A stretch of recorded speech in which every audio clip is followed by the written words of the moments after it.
The charted settlements of our Star Wars galaxy have been home to some of the most iconic planets that we have come to grow very fond of over the years.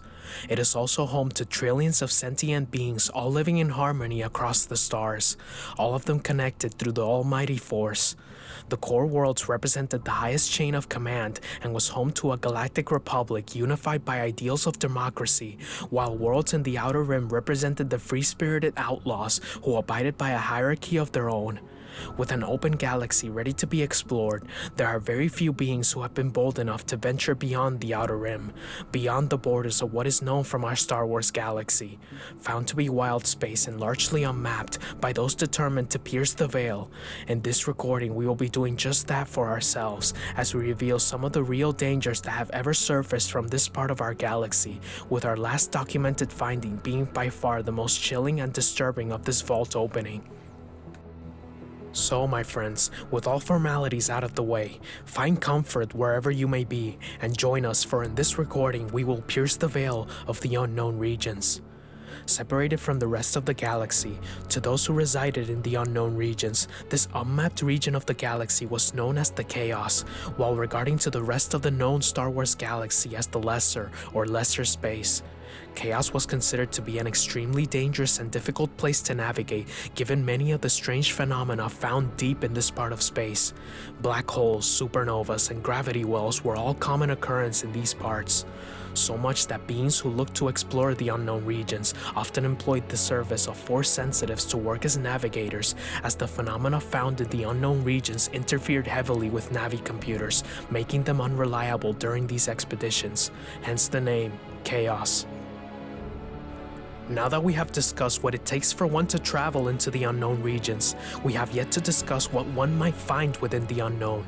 Many of the species found within these regions did not recognize Coruscant as the center of the galaxy, which prompted many of these sentients to want to invade the known galaxy in a show of force stemming from the chaos, which further fueled the desire to leave a lasting impression on the known galaxy, which believed themselves to be the very center of the universe. Arriving to the known galaxy 35,000 years before the Battle of Yavin, the Rakata were a race of ancient humanoids with some amphibian features, being one of the most technologically advanced species for this time, with them being among the first to ever develop hyperdrive technology. What set these humanoids apart was their inherent force sensitivity, which provided enlightenment to this ever-expanding race once the species known as the Kwa taught these Rakatans how to wield the force. Unfortunately for the Kwa, the Rakatans' natural savage nature had led them down to embrace the path of the dark side of the Force. The Rakatans were cannibals of their own race and only respected strength, drawing from the dark side whatever power the Force would grant them. The Rakatan Empire would expand from the unknown regions right into known space until their eventual downfall due to a disease that only plagued Rakatans, and the race slowly began to die out over the years. However, this would not be the only race of warriors that would surface from the unknown regions to invade our Star Wars galaxy. A race of sentient warriors known as the Yuuzhan Vong would make their way into the known galaxy in the year 25 ABY. By this point, the New Republic had established itself as the ruling government, and Luke Skywalker had officially restored the Jedi Order and had begun the training of his children in the ways of the Force. A typical Vong resembled a normal human in form, though much taller and heavier than your average human. The Vong were mostly a race full of religious zealots who had a disdain for mechanical technology. They relied on organic machinery and weaponry, genetically engineered for their use only. The Vong's invasion almost destroyed the entire New Republic and was responsible for the deaths of 300 trillion beings all across the known galaxy. What made these warriors particularly dangerous was their inability to be sensed through the Force, meaning that even the new Jedi Order was blindsided by the Vong's invasion. The Ssi-Ruuk were a saurian species of sentient that would take the world of Bakura by surprise following the Battle of Endor in the year 4 ABY. The rebels had just destroyed the second Death Star above Endor and were still relatively fresh from their victory celebration on the Forest Moon. However, the celebration was cut short following an Imperial transmission that the rebellion had intercepted, which revealed the Imperial's call for help, revealing to the rebels of the impending invasion of Bakura. Luke Skywalker, along with Leia, Han, and Chewbacca, would transport the rebel fleet to Bakuran space, preventing Bakura to be taken by the Ssi-Ruuk Invasion.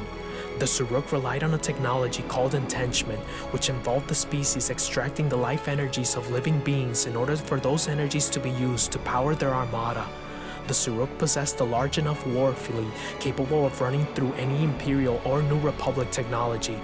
It was clear that the Ssi-Ruuk's intentions aimed towards the extinction of the Bakuran people, being seen as nothing more than power generators to this imposing force.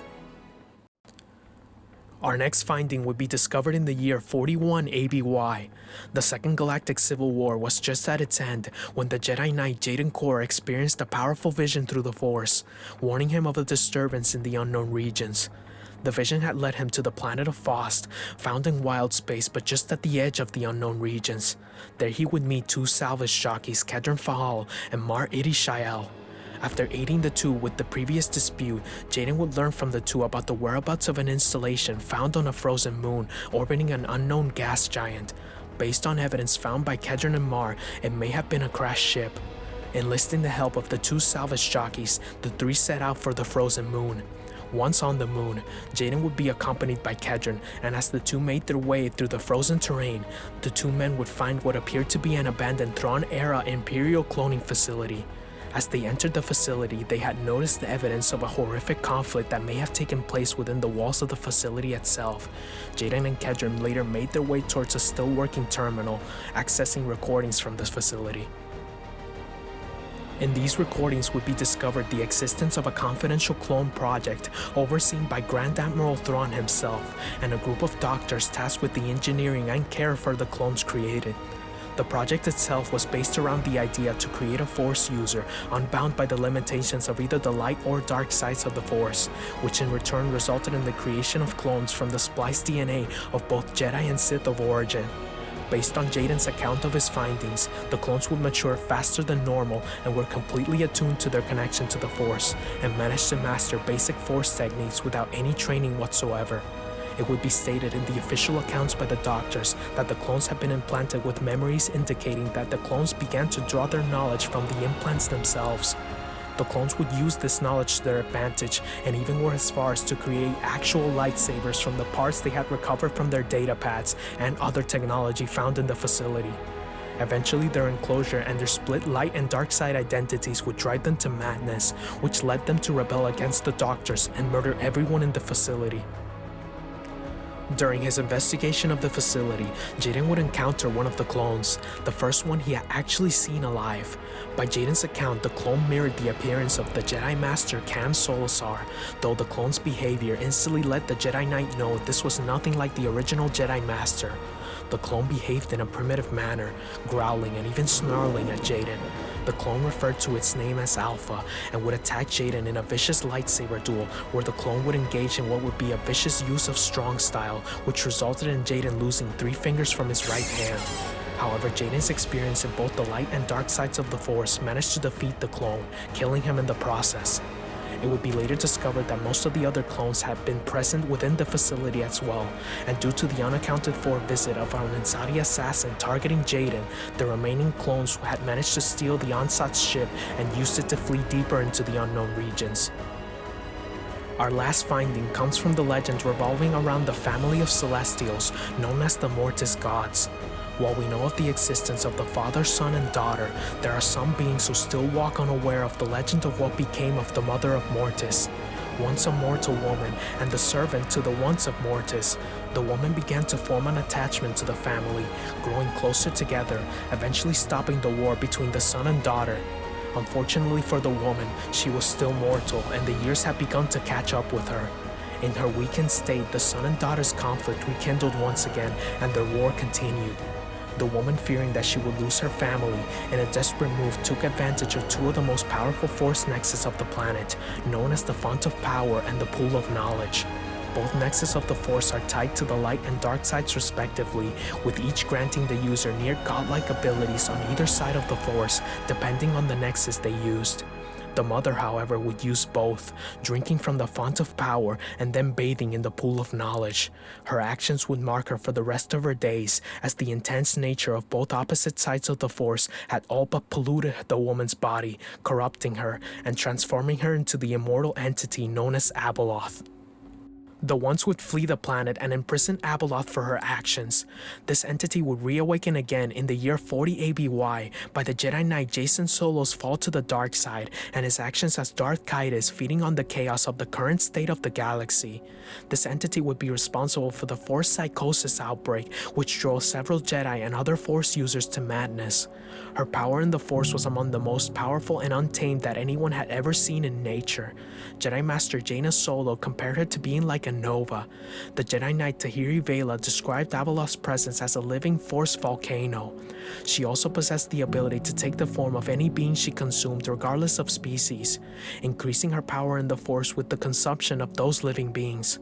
This entity was powerful enough to keep up with the likes of Grandmaster Luke Skywalker, though Skywalker still prevailed during their encounter.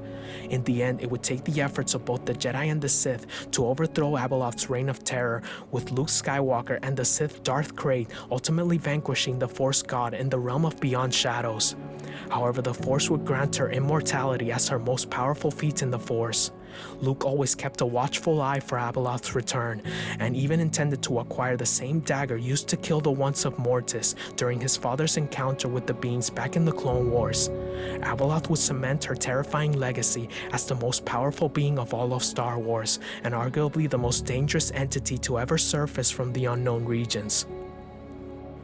This is the end for our recording, my friends. If you have reached the end of this video and enjoyed our findings from the unknown regions, please reach out with the Force and press that subscribe button if you enjoy the type of lore we cover, as it greatly supports the consistency of these lore recordings.